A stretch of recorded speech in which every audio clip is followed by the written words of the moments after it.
Buenas tardes, Día Político por TSI. Rápidamente presento a mis invitados. Aquí en el estudio, el ingeniero Denis Gómez, el magistrado del Tribunal Supremo Electoral. ¿Cómo está? Ramón, buena tarde a usted y a nuestro contertulio de hoy día, el señor Misael.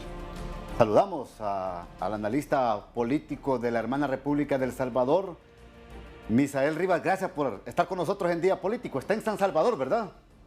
Santa Tecla, estamos cerca de San Salvador. Muchas gracias y saludos a los hermanos hondureños y al señor ingeniero. Feliz día. Igual. Gracias.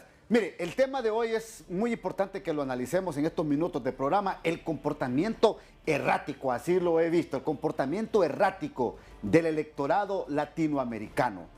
Lo que ha pasado en Argentina, que independientemente daban de ganador al señor Milei, Sergio Milei, pero que en esta primera vuelta perdió la... Bueno, no, tal vez no perdió, sino que hubo una ganancia. No para alcanzó él la proyección. Obligó a un balotaje. Pero también lo que pasó en Ecuador, por ejemplo, con el señor Noboa. Ajá. Y todo este comportamiento electorero de Latinoamérica, hombre, ¿a qué nos está llevando? Yo quiero que me ponga en pantalla, por favor, producción, el tipo de voto que hemos calificado aquí en Día Político nosotros. Mire, existe un voto ideológico, que es votar por la izquierda o votar por la derecha. Tenemos un voto partidario o aquel voto de herencia, que es aquel voto vertical para determinado partido político, o como llamamos popularmente el voto duro, el voto del enojo, el voto del repudio, el voto del descontento. Y este último, que es certificado, y hay que calificarlo así, acuñado por el ingeniero Denis Gómez, el voto de efecto helio, que es simplemente el voto inflado. Quiero comenzar con el señor Misael Rivas, allá en Santa Tecla, El Salvador. ¿Cómo contemplar y cómo ver este comportamiento, si podemos llamar errático, del electorado a nivel latinoamericano? Gracias.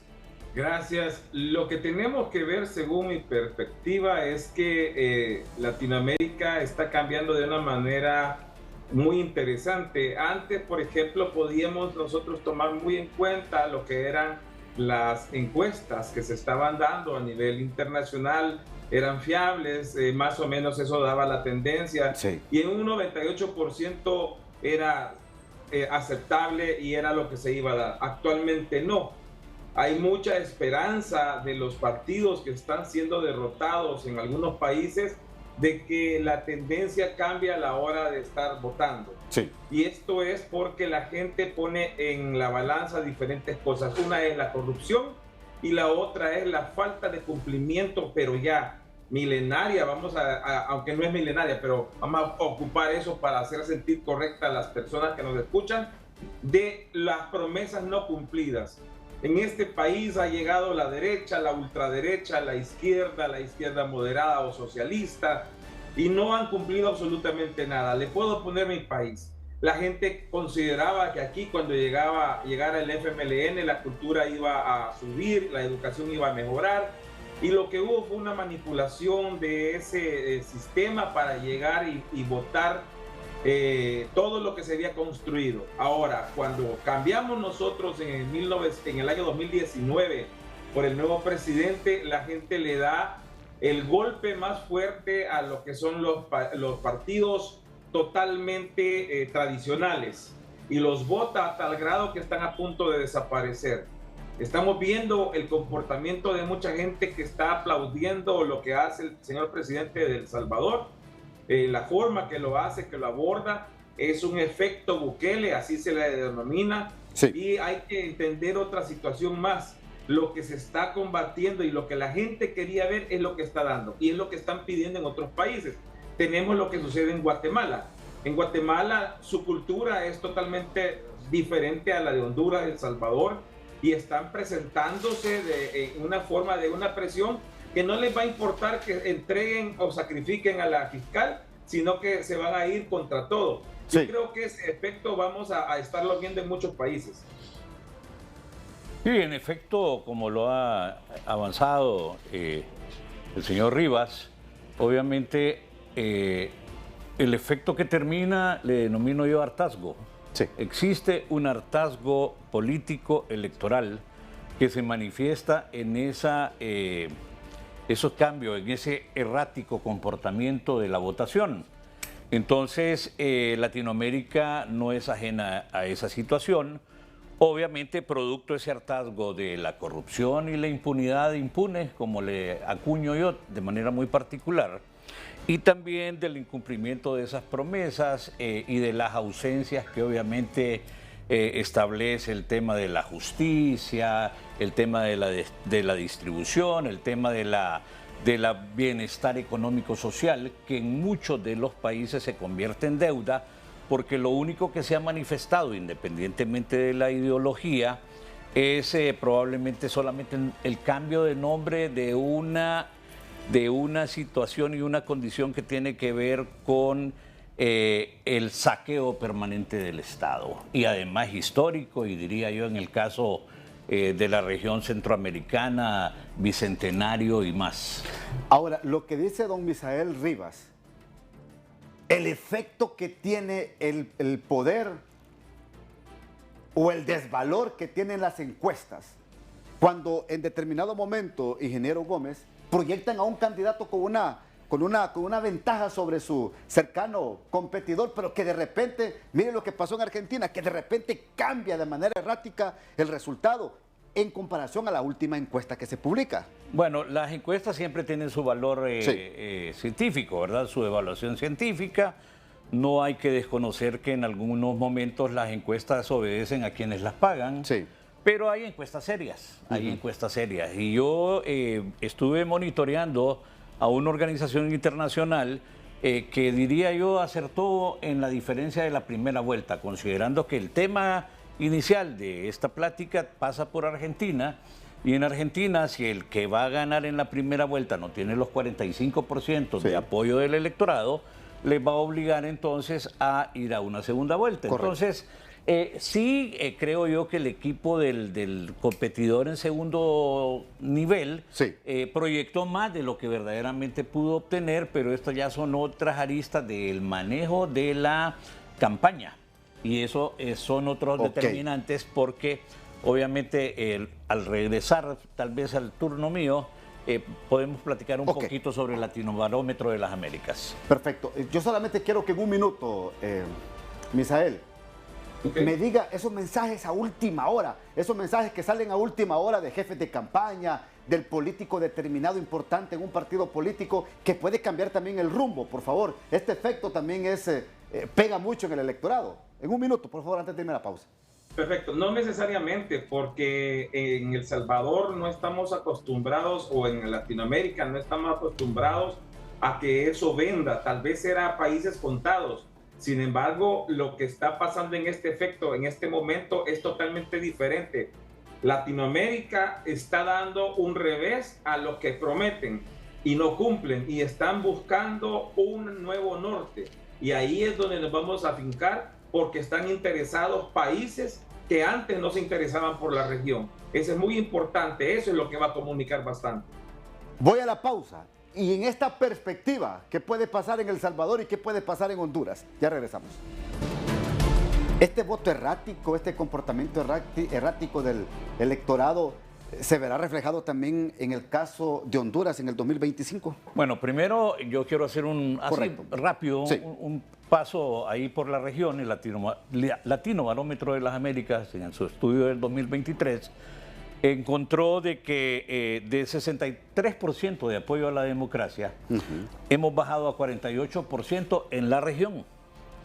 Y esto también va acompañado de la deslegitimización o descrédito más bien de los partidos políticos en el continente. Entonces, el caso de Honduras, 4 a 5 de cada 10 hondureños se ha venido sosteniendo en las encuestas, dicho sea de paso, que no tienen filiación política alguna, con nadie, con ninguno, y que tampoco tienen ningún sentimiento, y que por lo tanto son electores que podríamos considerar independientes, y que están el momento de la elección determinados a establecer lo que pasa aquí en el 2021, el resultado del hartazgo político electoral, y que crea que de esos 4 a 5 de cada 10 hondureños que no asisten a votar, hayan ido alrededor del 50-60% a la votación del 2021, que genera una diferencia entre la última del 17 y la correspondiente del 2021. Si aquí los partidos políticos, por lo que ya se ha enunciado en el segmento anterior, por la corrupción, pero también por la impunidad impune, por el tema del incumplimiento de las promesas, que se convierte prácticamente en una publicidad engañosa, como se maneja en el marketing comercial, pero que también al irrestricto, y diría yo, a la incontinencia, al irrespeto de la ley, ha generado que la población hoy, que tiene menos apoyo a la democracia, entendiendo que democracia obviamente no es ir a elecciones, ¿verdad? Ni primarias, ni generales, ni primera vuelta, ni segunda vuelta, sino es un estadio más adelante que pasa obviamente y se construye con elecciones. Entonces eso lo que nos genera es la incertidumbre, y hoy cualquier partido político puede decir que tiene una cantidad de votantes, pero no es cierto.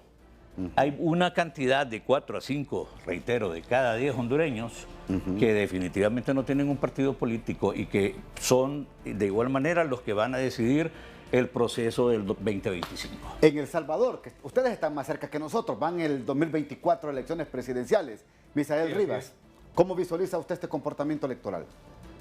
Bueno, aquí es algo particular. Sí. Las personas no están viendo al partido Nuevas Ideas, que es el que llevó al presidente a la silla de la presidencia, sino que están viendo al presidente que se lleva al hombro al partido.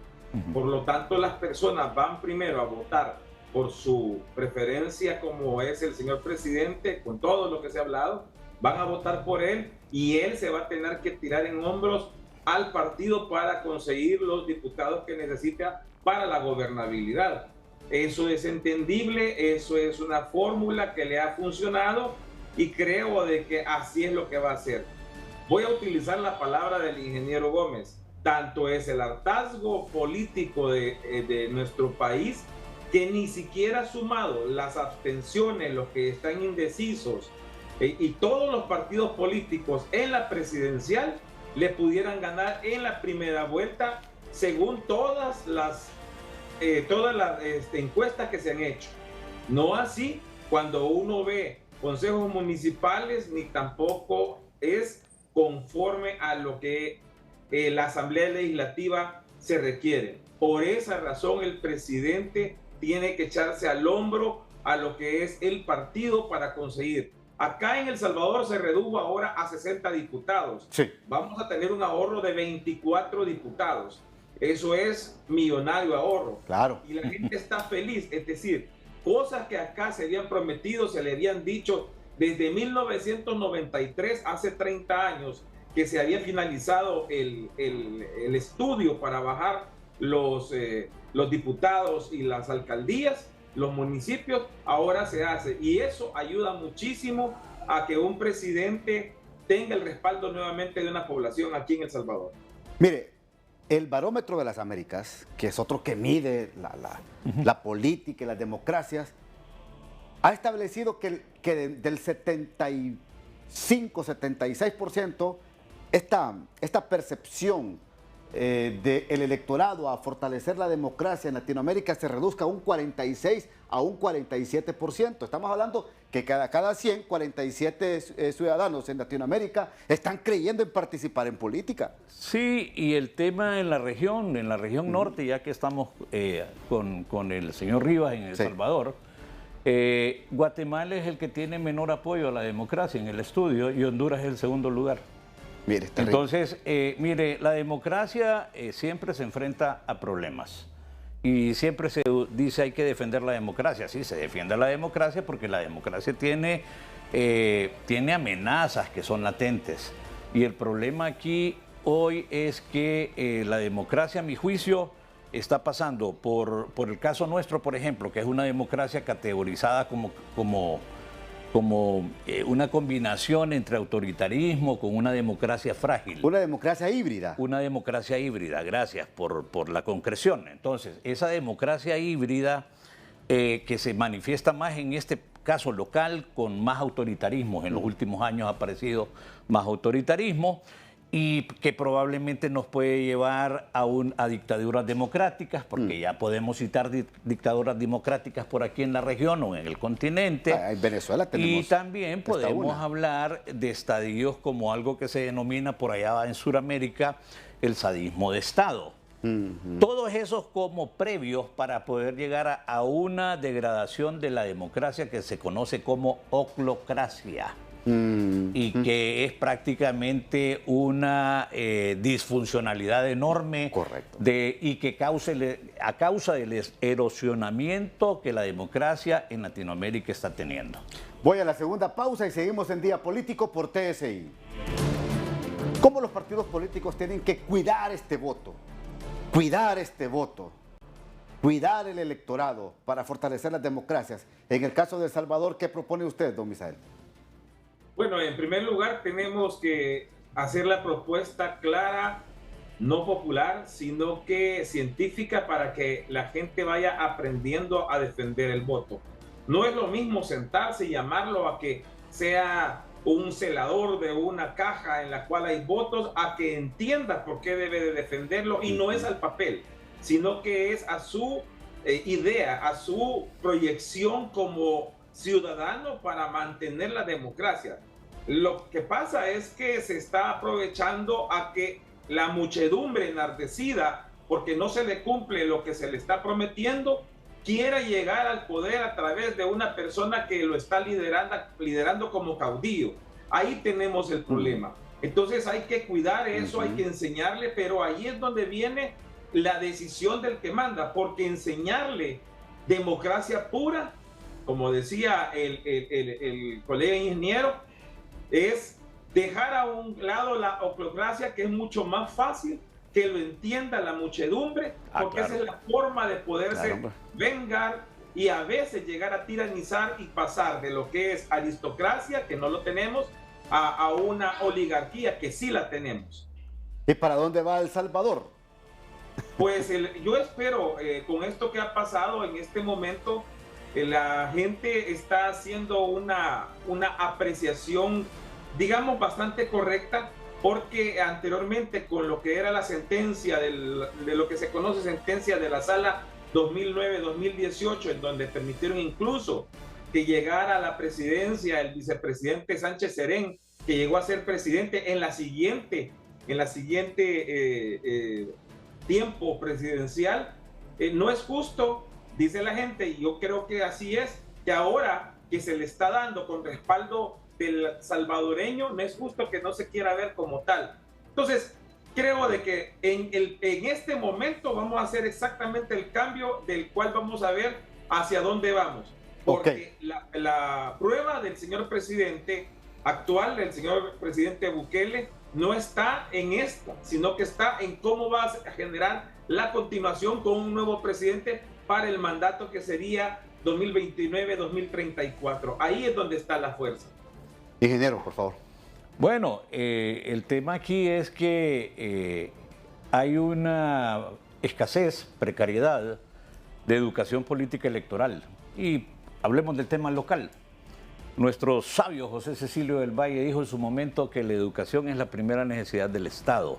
Y eso tiene una acepción, una aplicación política electoral, donde minorías perviven a causa del desconocimiento, de la falta de educación política electoral de las mayorías, y eso hace que sean más manipulables, y eso hace que se manifiesten más condiciones que nada tienen que ver con la democracia, Ramón, y que probablemente nos lleven al tema de don Woody Allen, que dijo que en un acto de prestidigitación apareció el mago, hizo transparentes las elecciones, quitó la pobreza, quitó la impunidad, y que cuando apareció el político, el primer acto del político fue desaparecer al mago. Entonces eso ya es todo un acontecer. Bueno, tenemos que ir a elecciones en Honduras en el 2025. Esperemos, sí. Eso hay que hacerlo, y esa fecha, 8 de septiembre del 2024, que llamen a elecciones primarias, el Consejo Nacional Electoral, es una fecha que tiene que respetarse, que tiene que ser, por supuesto, una fecha trascendental para la democracia de nuestro país, ingeniero. Sin duda. Sin duda alguna. Sin duda. Bien, gracias. Muy amable. Bueno, por participar a en Día usted, Político. un saludo al señor Rivas en Santa Tecla, El Salvador. Gracias, don Misael Rivas. A propósito, Santa Tecla es fresco, heladito, ¿verdad? A estar con una temperatura agradable. Gracias a Dios, todavía mantenemos un poco. Muchas gracias, ingeniero Gómez. Se les saluda. Ramón, un gran placer, y a mis hermanos hondureños, que Dios los bendiga. Gracias. Saludos también a nuestros hermanos salvadoreños. Hasta aquí el programa de hoy. Que pase una feliz noche.